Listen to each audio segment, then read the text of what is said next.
welcome back to another video. So in today's video, I'm going to be going to the gym. I'm going to take you guys along with me to show what I typically do on a gym day. Today I'm going to hit legs. So I'm going to be showing you what exercises I do, my warm-ups. Mind you though, I'm not a professional. I do what I think works for me. I've been going to the gym now for about 2 years, and well, I did go before that to the gym also, but I've never been too consistent with my exercises. So now I'm starting to be more consistent. I know already like what kind of movements work for me, what kind of exercises work for me. I'm going to be taking you guys along with me, and I hope you enjoy the video. Also, don't forget to like and subscribe. So guys, I just wanted to tell you also a little backstory of how I decided to start the gym. As I already told you, I started the gym consistently already for around 2 years. And what made me actually want to go to the gym consistently was because I noticed that my body before was more on the chubbier side. I was larger, I weighed more. I was going to the gym not every single day because I only train my lower body because I personally don't like my upper body to be too buff.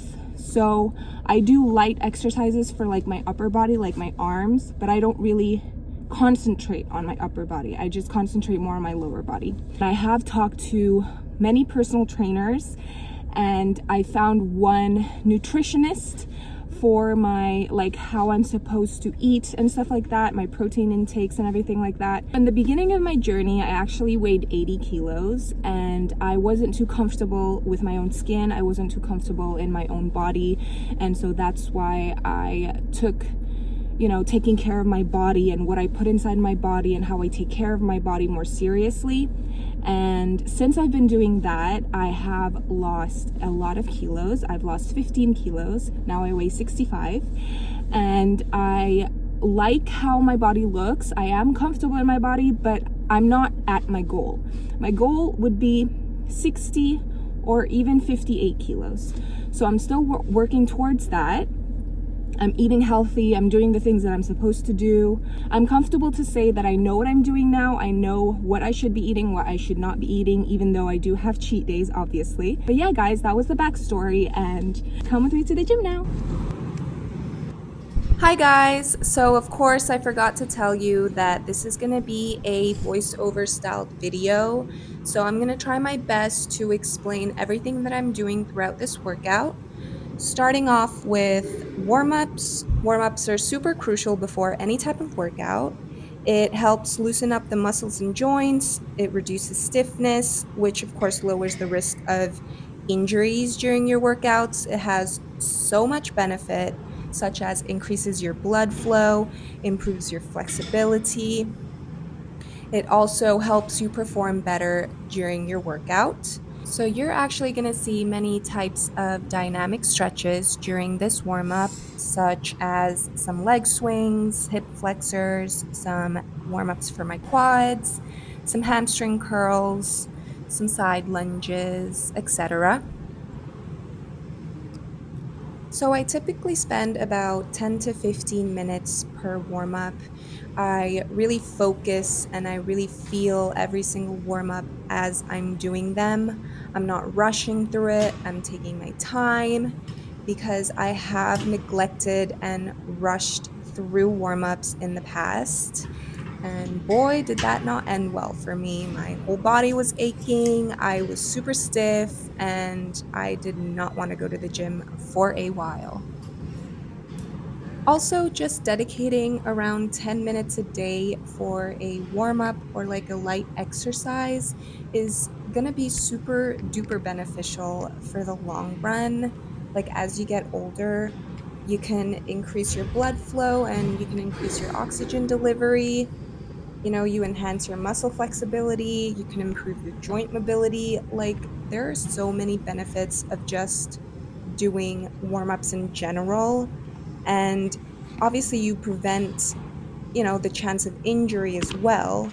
And your flexibility is going to be so much better. And I feel like it's super important to keep that in mind. And if you really think about it, 10 minutes of your day is not even that much, but it can help you so much in the long run.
All right, now that I'm all warmed up, I am setting up to do my very first workout for this session, which is going to be a hip thrust.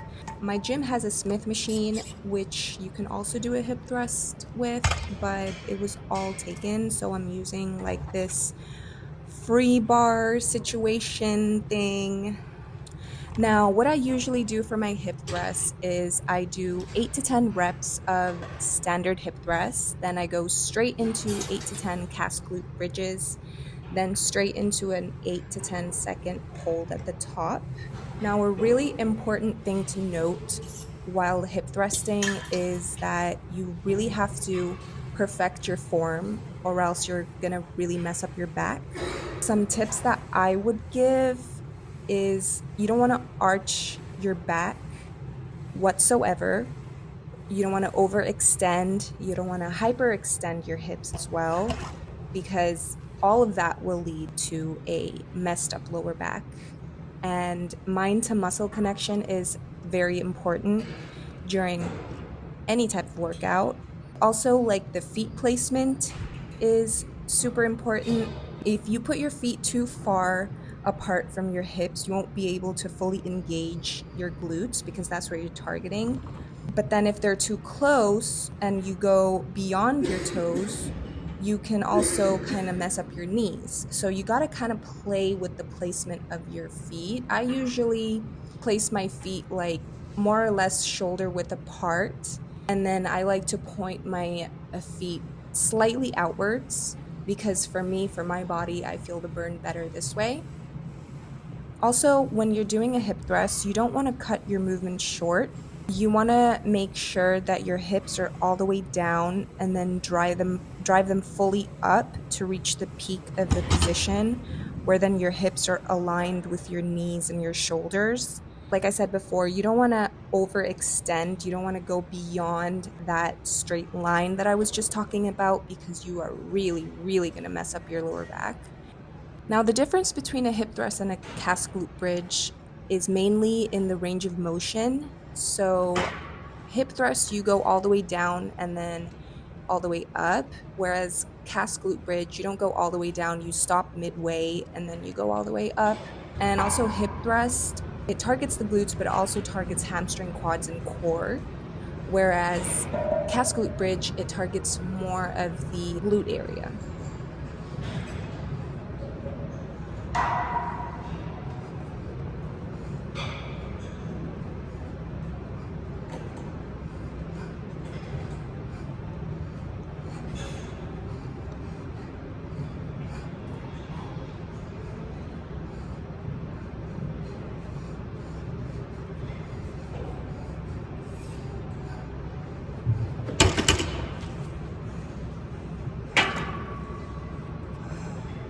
So for this next exercise, I'm doing an inclined squat. This is one of the many variations of just a normal squat. The difference with this is you just put like something under your feet. As you can see here, I put like that black thing under my feet to give me more of an incline. And usually I do two sets of 20 reps. I don't use any weights for this particular exercise. I just use my own body weight. How I position my feet are I set them slightly apart and then I point my toes slightly outwards as well. Now, this exercise is good for many different muscles. It targets the quadriceps, glutes, hamstrings, calves. It does so much. And I feel like after this movement, I definitely feel the burn all over my legs. So the next exercise that I'm going to be doing are the hip abductors. Now, this exercise is very good if you're trying to build that booty. This exercise targets your gluteus medius as well as your minimus. You can do this exercise many ways. For example, if your gym doesn't have this hip abduction machine, then you can also just use a resistance band, or you can just grab some weight and then you can place it on the side of your leg and then swing it outwards in the same motion as I'm showing in this clip. I usually do 4 sets of 20 reps for this exercise.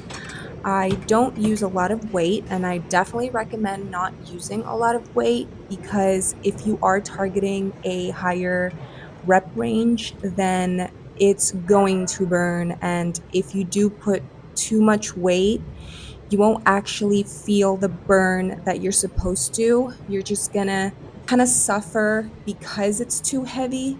So I feel like less weight, more reps works super good for me. What I usually do is on the fourth rep, I down the weight a little bit so I can just really go all out for the last rep. But trust me, guys, this exercise will literally leave you burning. As you can see from my face, I was struggling, but it's going to be all worth it.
So for this next exercise, this is also the hip abduction machine, except I had to hop onto another machine because they have two separate machines for these muscles. This exercise targets your inner thigh muscles. It helps strengthen that muscle very much. It improves your hip flexibility and it just enhances your overall body strength.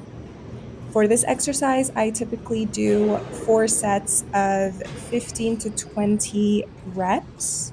I also don't put too much weight on this exercise, but I also don't go super light. I keep it just in the middle. You want to really focus on not rushing through this exercise. Just do this exercise super slow, and you want to really feel it in your inner thighs.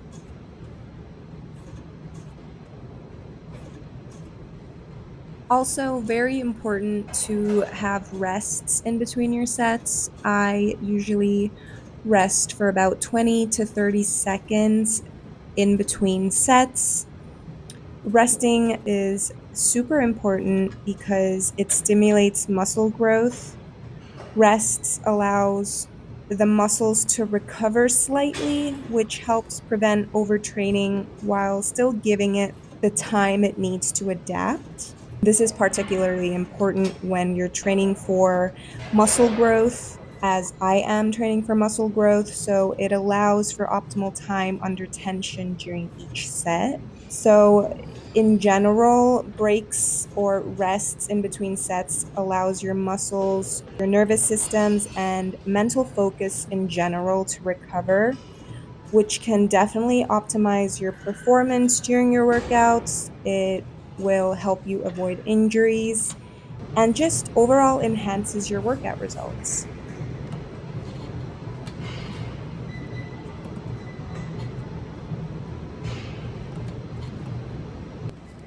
Okie dokie. So for this next exercise, I'm going to be doing these seated leg curls.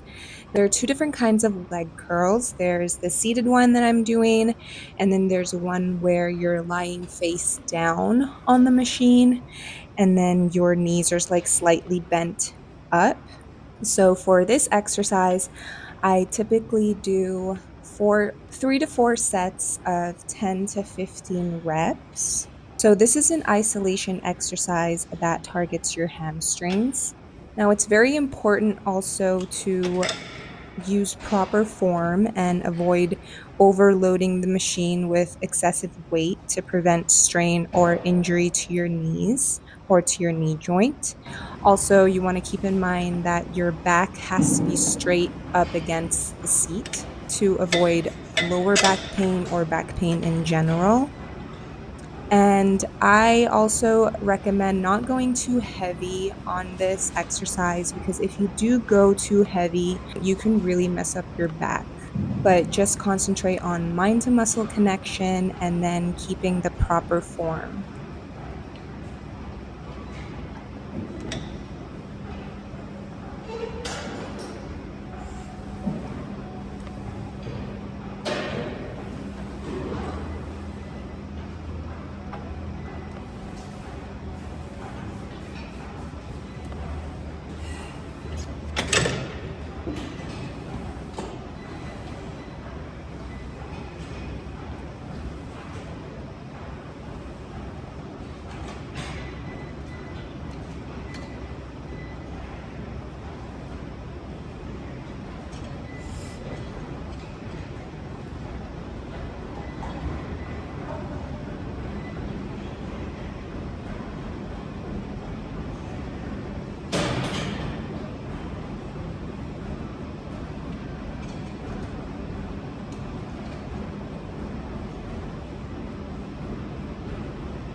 So, this next exercise is my personal favorite for building quads. This is the leg extension. This is going to help you increase strength and muscle mass in the front of your thighs. It's highly effective for toning and sculpting your quads. So I typically do 4 sets of 10 reps on each leg, and then I do 10 more reps for both of my legs. While leg extensions are great for isolating the quads, excessive weight or improper form can really put a strain on the knee joint. So it's very important to use a moderate weight and perform the movement with controlled motion to avoid injury. How I like to do this is I like to position the seat of this machine to go a little bit more back. I don't like to have it too straight up because I personally feel this exercise or the burn more when the seat is more towards like the back. As I said before, excessive weight in this exercise can really put a strain on your knee joint. So I definitely recommend in the beginning putting a lighter weight and then working your way up as you get stronger and stronger. For me personally, I just put 5 kilograms on each leg because I do aim for a higher rep range. I do 10 on one side, 10 on the other side, and then on top of that, I do 10 more simultaneously. So I do really feel the burn at the end of this exercise.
So this next exercise is one of my favorite glute isolation workouts.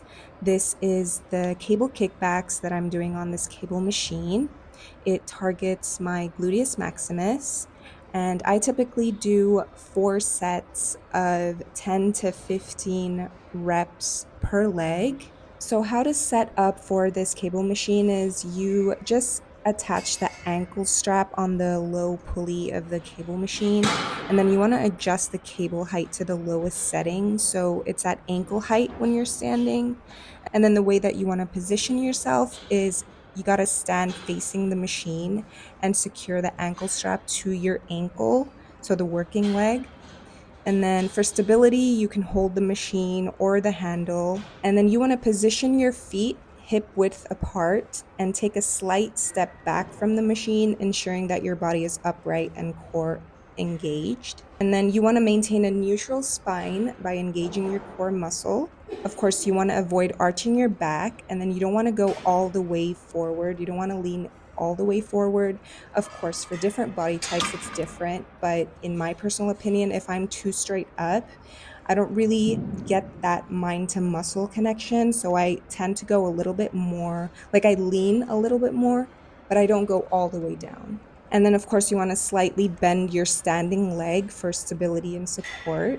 So the kickback motion is you want to slowly extend your working leg behind you, keeping a slight bend at your knee, as I said before. And then you want to keep your toes pointed downward and focus on squeezing your glutes as you extend that leg. Again, do not arch your lower back whatsoever. You are going to mess up your back. Your torso should remain stable, and then the movement should come entirely from the hips. Obviously, at the top of the movement, when the leg is fully extended, you want to squeeze those glutes hard for like a second or two to maximize the muscle activation. You want to avoid overextending your leg beyond the point where your hips remain stable, because it can again lead to lower back pain. Remember to keep the movement controlled and not letting the cable pull your leg back too quickly. You want to focus on maintaining your tension on your glutes and on your hamstrings as you return to the starting position.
So this next exercise that I'm going to be doing are the step-ups. So this exercise is really good to target your glutes, your quads, and hamstrings. And then the way that I do this is that I place one foot on the step at a time, and then I press through my heel as I drive my body upward. And as I'm going down, I just lightly tap the floor. I don't completely go down. So next we have this single leg RDL, which is very good to target your glute and your hamstrings. Now for me, I am holding on to this machine for more stability because I do not have the best stability. I usually do 2 sets of 15 reps per leg for this exercise. You need to also remember to have the correct form for all of these exercises, but for this specific one, you want to keep your feet hip width apart. You want to hold on to a barbell or a dumbbell or whatever you have in front of your non-working leg, and then you want to hinge at the hips, so you slightly bend your knees and then you push your hips back, not down. You want to push your hips back while maintaining a neutral spine.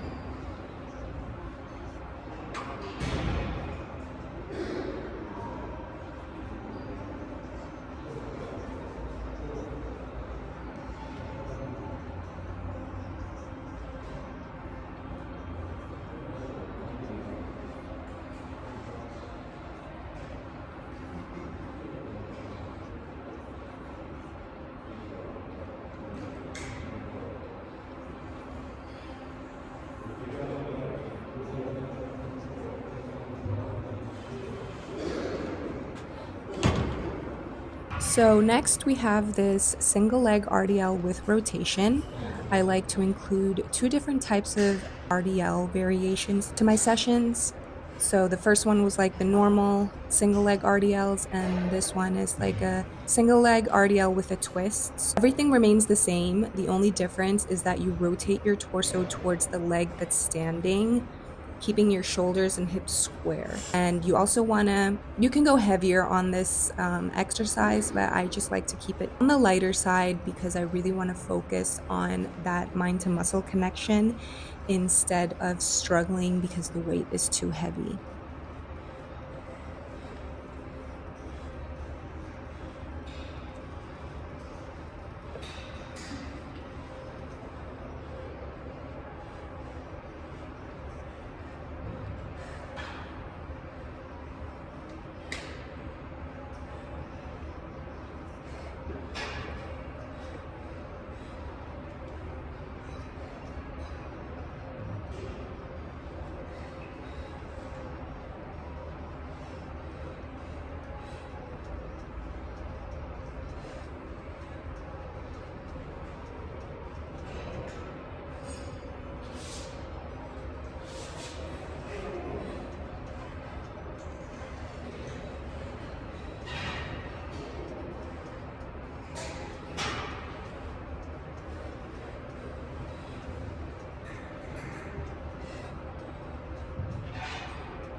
So next we have this Smith machine split squat. This is one of those isolation exercises that you can do in many different ways, but the way that I like to do it is I like to use the Smith machine, and then I like to use kind of like an elevation for my leg. I feel the exercise more this way. So this exercise really targets my quads, my glutes, and my hamstrings. So for this exercise, how I like to do it is I like to place one foot forward and then one foot behind me on the ground, ensuring that I have a wide enough stance for balance. And then for the foot that's in front of me, as I said before, I like to put like a step up. And then you want to place the bar across your shoulders, just like you would in a back squat. And then when you go down, you want to bend both knees, lowering your back knee toward the ground while keeping your front knee aligned with your toes. You want to absolutely, and this is very crucial, that you keep your torso upright. Because if your torso is not straight, you can injure yourself. You can end up in the hospital. I've had friends who have injured their back so bad that they cannot go back to the gym because of this exercise. So you really need to focus on keeping your torso upright. It's very easy for your back to naturally lean forward or just have like a completely different form than how it should be. So that's one thing that you need to keep in mind. So I say start off with a lighter weight or start with no weight at all, just have the bar and then get kind of a feel for it before deciding to add more weight. Also, you want to keep your core engaged and don't let your knees go past your toes when you go down. And then when you're pushing up, you want to press through your heel in front of the foot to return to the starting position. So I typically do 2 sets of these. I do 7 to 10 reps each. Again, you want to ensure controlled movement throughout the exercise and use a weight that allows you to maintain good form. Start off, I would say definitely start off with no weight, get a feel for it, and then work your way up.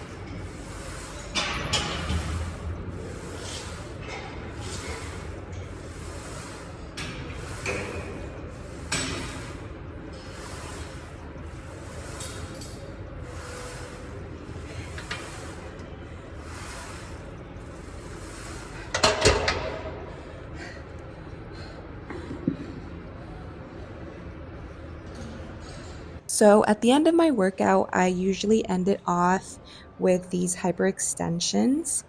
I do 3 to 4 sets of 10 to 15 reps. And this exercise is really good after a leg day because it can really help elevate tension in the lower back, promoting recovery. And this exercise also targets my glutes, my hamstrings, and my lower back, reinforcing the muscles worked during the leg day, leading to a balanced strength and development. So usually after a leg day, my legs are like tight and heavy. So this exercise really improves flexibility in the lower back and hips. So how I usually set up for this exercise is I position my hips at the edge of the bench and I secure my feet under the foot pad. And I like to point my toes slightly outwards because I get a better mind to muscle connection this way. So as you go down, you want to keep your back or your torso straight or neutral. So as I go up, I round my back, but I don't overextend beyond my body's natural range. And then as I am in the peak of this exercise, I like to squeeze my glutes for about 2 to 3 seconds. So you want to make sure that you perform this movement slowly and with control, avoiding jerking motions to maximize muscle engagement and prevent injury.